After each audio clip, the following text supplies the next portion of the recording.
Hello, I am Sharon Haver from FocusOnStyle.com, and we're here with Mr. Brad Boles from the Real Housewives of New York City, our editor at large, and the man I met when he was a makeup artist. Yes, and there you go. I was a stylist, Brad was a makeup artist. We used to get booked together. Absolutely. And you know what we're here to tell you about? I think it's great that everyone watches YouTube and learns all these makeup tutorials, and I think makeup tutorials are wonderful. I think trendy makeup is great, but I think we all need to learn how to do a basic face. Basic, simple, natural makeup and understand your face, and that's something that Brad's really good with. Well, you know, I mean, the first thing is I think that when it comes to knowing your Lean in a skin, bit. knowing your skin tone. Yes, the undertone. Well, it's like you. I mean, as a stylist back in the day, I mean, what is the most insulting thing when you see a woman in a suntan pantyhose? Yeah, those old. Well, you know, or to me, it's still when they start having the weird colored legs. And the problem is, the rest of them. ladies, when you're spraying your face with a tan and then you bring your hand up to your face in conversation and it doesn't match, not a good thing. And basically, we're here to talk about your valid passport to kind of everyday beauty in the sense of being natural and neutral. And neutral. You know, it's one of the biggest mistakes is when that's a great base to go to all the crazy colors if you choose to do that. Well, mascara is the baseline of learning how to highlight your eyes and make them look beautiful. People make the mistake of layering mascara without letting each coat dry before layering the next. Let it just wait a minute, go do something else, and then put your come next coat back of because on. if not, you end up looking like Tammy Faye Baker, and it is not a pretty look. Unfortunately, there's this whole craze going on right now. There's a couple of sisters out there that are on reality TV shows that are doing the spider web eyelashes. Yeah, where their eyelashes are longer than the length of their skirt. You know, and I just, you know, it's fine if you're doing a red carpet premiere, but it's not great when you're working out in the gym and you got the whole thing. Kind of drag queeny and not in a good way. But I think that the more important thing that I know, that's my pet peeve when I look at other women with beauty, is they don't understand what colors work on them. And, you know, there's a million different foundations out there. And there are. I learned a really great lesson when I was 15, and I was in a store for a modeling competition, and they pulled me up, and some makeup artist did my makeup. I believe his name was Vincent Nasso, and he told me a really wonderful life lesson. And it was how to look natural and pretty makeup to complement and enhance my face. And I was a kid then, and I didn't need a lot of makeup, but the basic colors that he showed me and the way he told me how to apply it are we talking like Pretty Baby? No, we're talking about simple browns. I think it was like I was underage at the end. I couldn't do the competition because I was too young, but I got the makeup lesson out of the deal. Okay. Probably better. But I learned... I mean, we're not talking John Bonet Ramsey, like really young. No, that's terrible. No. I think I was around 14, 15, 16. Somewhere in that, probably in the 15 range. But I think what you need to understand... So what was your basic lesson that you learned? That I have a sallow complexion, which I knew, but he showed me how to wear a foundation that made me look less kind of jaundice, and what shades of little light of reds and undertones of browns. You know, and to this day, I think tackling your beauty is very, very important. So how do you understand that? How do you tell someone, you know, if you have a pink undertone, a yellow undertone, you're a little ashy? I mean, well, that's very apparent. I mean, with no makeup on, you can see if you're pink or you're yellow. But people, how do they know? How does Susie and... You go to any legitimate makeup counter across this country in any fine department store, and there is... Off camera. There is no problem with anybody helping you at a counter that will show you the ropes. One of my favorite, really, across the board, if you can afford it, is to go to Prescriptives, because Prescriptives does a great job in color toning your face where it matches. True. If the second, which is fabulous, is Neutrogena, and Neutrogena has so many shades you can find. And that's a great drugstore brand. And you know what? I've just realized I was recently at a drugstore near my house. Do you know they actually have beauty advisors now in the drugstores? Yeah, they've souped them up. They've made Dwayne Reed's in New York sexy.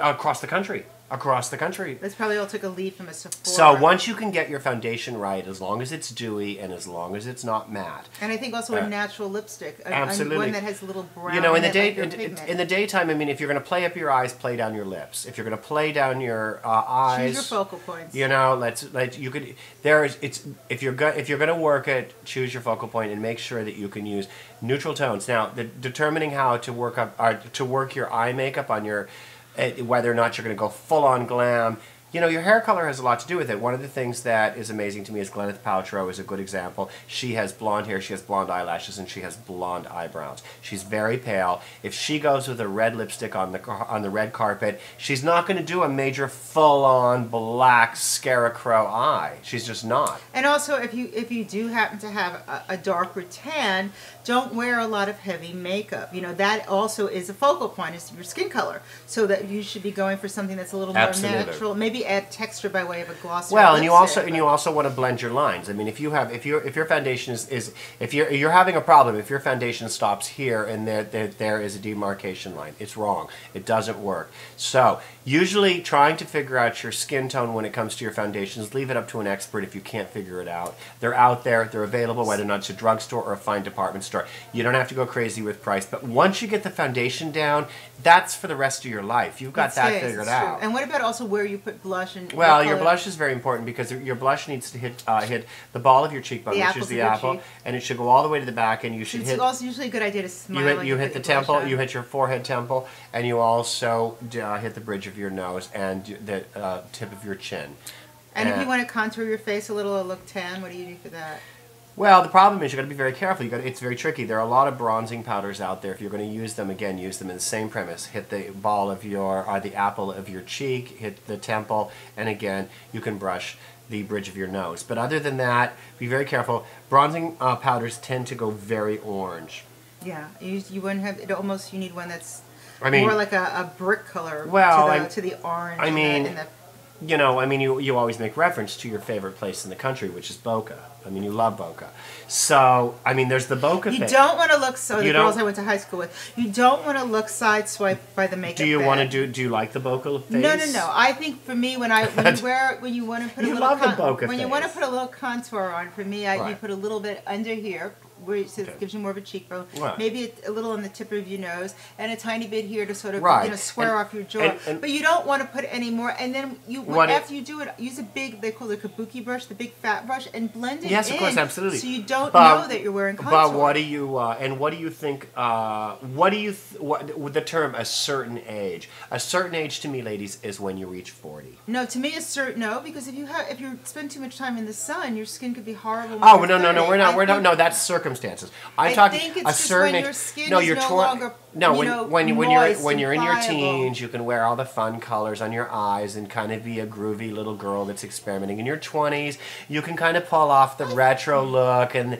you can do kind of the punk rock and do all that and get it out of your system. In your 30s is where you start to edge towards a more you look, which establishes... I think we all somewhere around 30, 35 or so, 35, 37, 38. I think in that mid-late 30s, we sort of become the person we will be for the rest of our life. And that's what we quote as the certain age, whether or not it's 38 or 40. It's really when you establish a look for you. When you look the age more than your chronological age, because it can come sooner or later for everyone. Absolutely, but that certain age is when you realize that the makeup that you're using actually enhances the way that you look, and it highlights your assets. It makes you look beautiful and doesn't question your age. That's timeless beauty. For me, what questions people's age is when, as you get a little bit older and they start wearing very heavy powdery makeup. And less is more as you get older. That's a certain age. And I went back to a trick that you told me when we used to do when you were a makeup artist, and I found it in Whole Foods, and I wasn't trying to flatter Brad. I finally just saw it sitting on the shelf.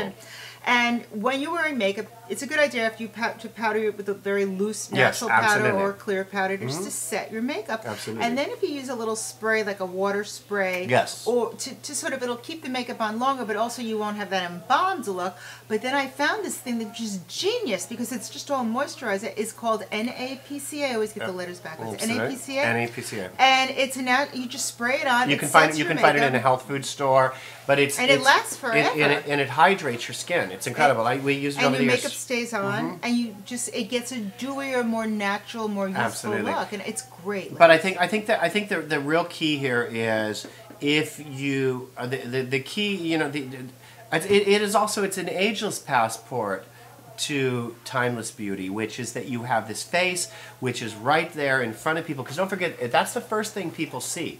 It's your teeth, how beautiful, if you've got a beautiful smile. And they should always a little bit of whitening on your teeth, and I don't mean necessarily veneers, but I white mean strips, white bleach, so your teeth don't look yellow and old. That brings the youth glow. Good dental hygiene. Absolutely.